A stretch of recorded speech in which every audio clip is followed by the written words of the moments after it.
Hey yo, what up, what up, what up, what up? So in today's video, we'll be covering the hidden treasures of Ground Zero Part 1, the Teal Mask. So let's dive into whether it's worth your time and money or if it's just a waste of extended content.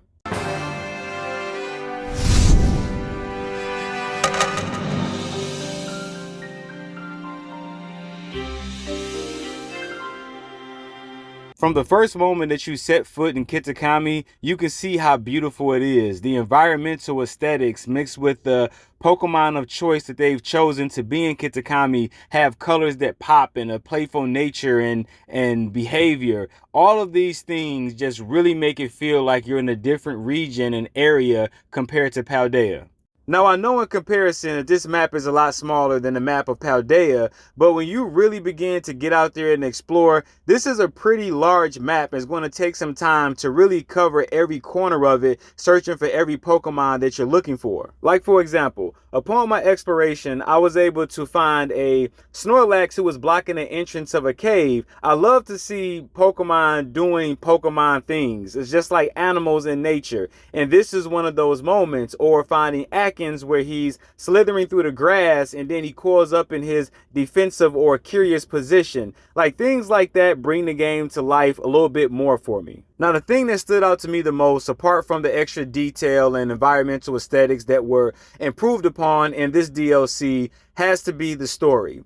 Even though it's an open world map that you get to explore, just like you get to do in Paldea, on this one, the story is more linear, right? It's path driven. It's like, hey, go here and then we'll progress to another level or a different area or a scene or whatever it may be. Where in the original story, you could do whatever and go in whatever order you wanted to. And that wasn't the traditional way of how things should have went. And I think in DLC 1, they actually corrected that. So in this story, we're introduced to two new characters, Carmen and Kiki, or Kieran, her little brother. And these characters are developed very well. They definitely will not be forgotten, especially because they play a major role in the second part of this DLC. But I'm reviewing DLC 1 and not DLC 2. In DLC 1, Kieran is character building, right? This is where he's being basically transitioned into the person he's going to be in DLC 2. He has a very strong rivalry with you, right? He doesn't hate you, but he's extremely jealous. He sees strength in you, strength that he wants. It's a Goku and Vegeta type of rivalry, or Sasuke and Naruto type of rivalry, and I always take those. Definitely give them to me. Virgil and Dante, I love those. And this is what this guy gives you, because he wants to battle you every chance that he gets, and he keeps on losing. Now, don't get me wrong, old boy wasn't bad, he just couldn't beat me, but he was definitely waxing a couple members of my squad, so I guess that wasn't good enough for him. So there's a story that's being told from generation to generation where the Loyal Three have ran out of town or defeated this ogre from causing chaos and this, that, and the other in their city. And come to find out, it's actually the other way around, where the Loyal Three are very disloyal, right? And the ogre is actually the good one. So not only was it interesting unraveling this mystery of the story, but you also got to go back to the location of the Loyal Three where you fought each one of them at. And you had a second opportunity to fight them and to capture them this time around. If you defeated them that time, they just left for a minute. You waited maybe an hour or two, came back, and you can have a battle again to try to capture them for the next time around. And you can add them to the roster and play with them as if they're, regular Pokemon, which they are, but you get what I'm saying. And you were given that same opportunity to capture the ogre as well.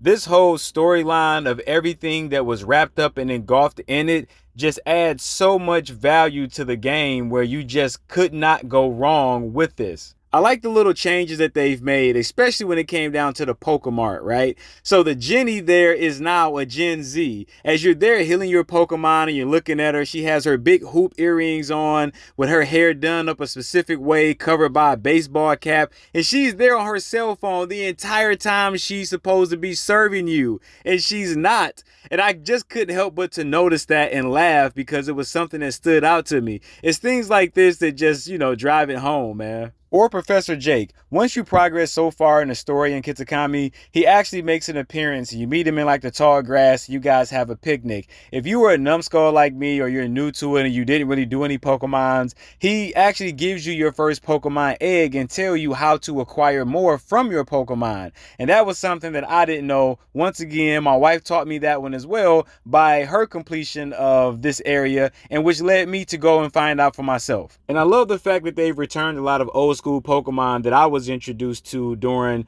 Pokemon Indigo League, or my first Pokemon game that I've played, which was Pokemon Arceus. To see those Pokemon return, they instantly went into the lineup. And not only that, but you were also introduced to a new outfit. So they dripped you out while you were there, and it wasn't just an outfit that you had to use while you were in that DLC, because they gave you a card that you could take back to Paldea, and it unlocked extra hairstyles, extra clothing, shoes, book bags, and this, that, and the other. So it's kind of like the DLC that keeps on giving. So this will be my last thing, and I'll close with this.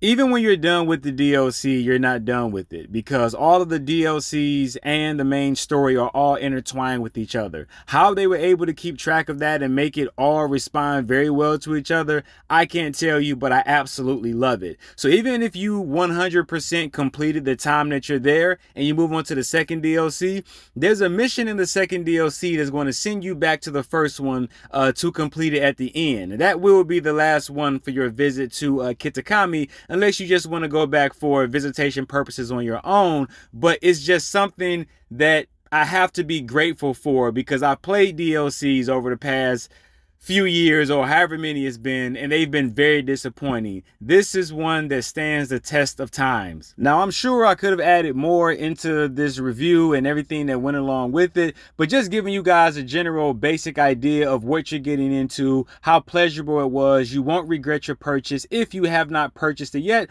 or you're just here to get someone's or a second opinion, you know, apart from your own, if you felt differently about it. Nonetheless, man, the DLC is definitely worth it. It's one that you want to purchase, and you will not regret that purchase. So down in the comment section below, let me know what you guys think. Let me know how you guys felt about the DLC on your playthrough. Add down there if there was anything that I missed, which I'm sure that it is. That's not a problem at all. But add them down in the comment section below. Don't forget to hit that like button. I'm still on a mission trying to get 1,000 subscribers by the end of the year. I know we can do it. I appreciate you guys stopping in and check out the video. And with that being said, it's your boy, oh no, not another reviewer, and I'm out.